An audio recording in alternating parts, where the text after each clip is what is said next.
couple of days ago, a TikToker named LY uploaded a video explaining that she had been married to a serial killer who had been convicted of brutally murdering 3 women a few months ago.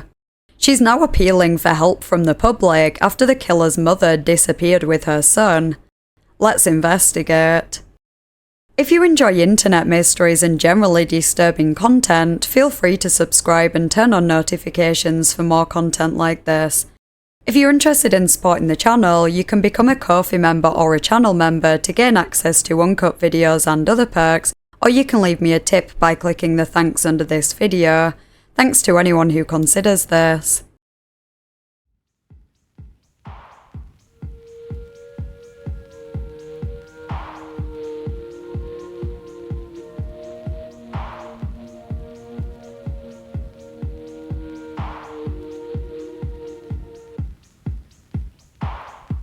This video will contain vague descriptions of topics that some might find triggering, such as murder and SA. Viewer discretion is advised. You can click the link in the description to become a Ko-fi member and watch an uncut and ad-free version of this video, which features extra details that were unsuitable for this cut.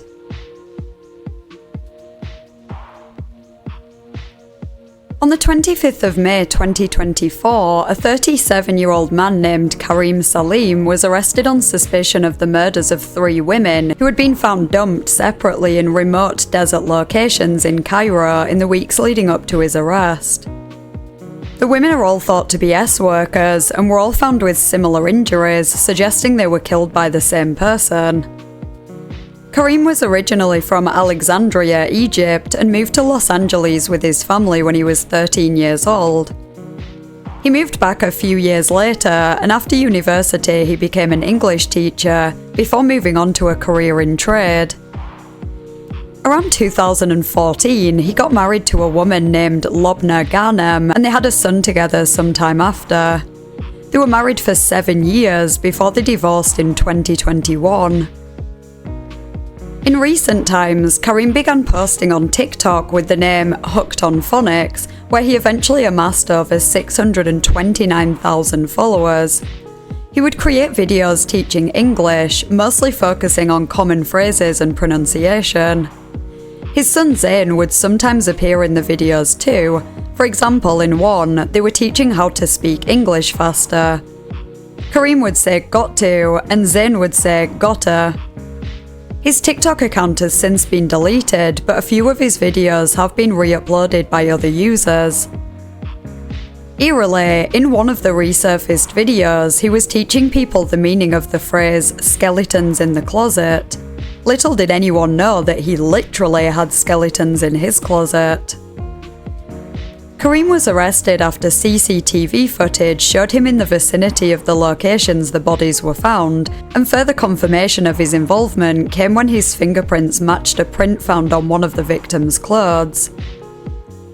During interrogation, he admitted to regularly using Facebook to find women to meet and have contact with in his home in a gated community on the outskirts of Cairo. He was having relationships with numerous women at any given time, and he'd eventually invite them to his home, spend the night with them, and invite them over another time. What would happen on the second date can only be described as brutal and sadistic. He would drug the women, have contact with them, and take them into a soundproof room in his home so no one would hear them scream when he tortured and murdered them. There were hidden cameras dotted around his apartment, set up to film his crimes so he could relive it again after. After murdering the women, Karim would put their bodies in his car and dump them on the desert road of Ismailia. He admitted to targeting S-workers because, quote, "getting rid of them is easy, as no one asks about them." However, during the trial, which began in June, Karim retracted the confessions he had previously made. It didn't make a difference though, as the evidence presented against him, including the videos he'd recorded himself, was indisputable. The evidence was so horrific that his entire defense team of 5 lawyers actually withdrew from the case and apologized to the judge for representing him. On the 12th of September 2024, Karim was sentenced to death after being found guilty of the 3 murders. He had also been convicted on charges of drug possession, drug trafficking, and human trafficking. He is believed to have murdered many more women and apparently even said in court that he couldn't remember how many there had been. This case has received significant attention in Arabic media, though there are few sources covering it in English. Most of us in the UK and US may well have never heard about it if it weren't for Karim's ex-wife Lobna's recent TikTok video. Lobna is originally from Egypt and also holds British nationality. As I said before, she was married to Karim for 7 years and had a son with him named Zain. Speaking on the phone with Al Hekaya host Amma Abid, she said, quote, "I met my husband 10 years ago and we've been separated for 3 years now and I haven't seen my son since then. He tried to kill me and I was supposed to be his first victim. He was violent with me and we constantly fought and I used to escape to my friends. His mother took my son and doesn't respond to me now and she doesn't want me to see him and I tried to contact her to no avail. His mother is just like him and threatens me. And he had harassment cases in America." Lobna also said of her marriage that there is one thing inside the house and another thing in front of people.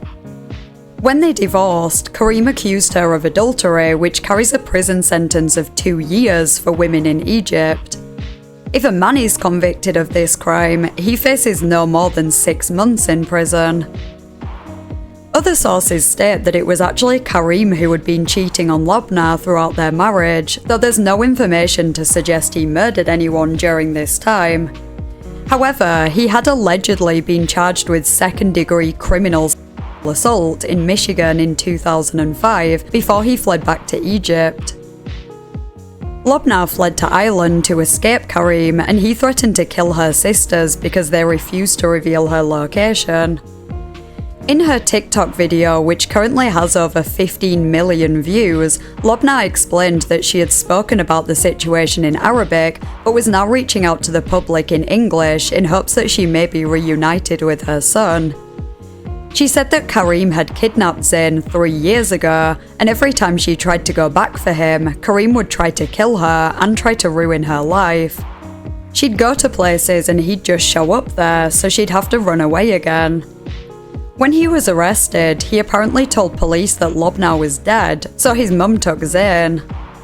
Lobna said that she has filed police and court papers to get access of her son again, but despite her having full custody of Zain, Karim's mum has disappeared with him and Lobna can't find her. She said the mum and Zain might be in Egypt or America, specifically Michigan, and she's asking for everyone's help to get the story out there and hopefully find her son. This whole story is absolutely horrifying, and I can't imagine what Lobna has been through, with 7 years of hell with an absolute monster who turned out to be a serial killer, and now being apart from her son for 3 years, with no way of contacting him or even knowing if he's safe. If what she's saying is true, and Karim's mother has threatened her too, even after the murder trial, it sounds like she probably stood by her son, and I'm really concerned for Zain if that's the type of person she is. Please share this story, particularly if you live in the US or Egypt. It doesn't have to be my video, you can check out Lobna's TikToks under the username When Boredom Struck, and share those featuring photos of Zain and Karim's mother. If you have seen Zain, please contact the relevant authorities, and let's hope he will be reunited with his mother soon. I'd be interested to hear your thoughts in the comments, plus any suggestions you might have for a future video. If you enjoyed the video, please consider liking and subscribing. Huge thank you to my Ko-fi members and channel members whose names are on screen now. I really appreciate your support. Thanks for watching, and I'll see you next time in a new video.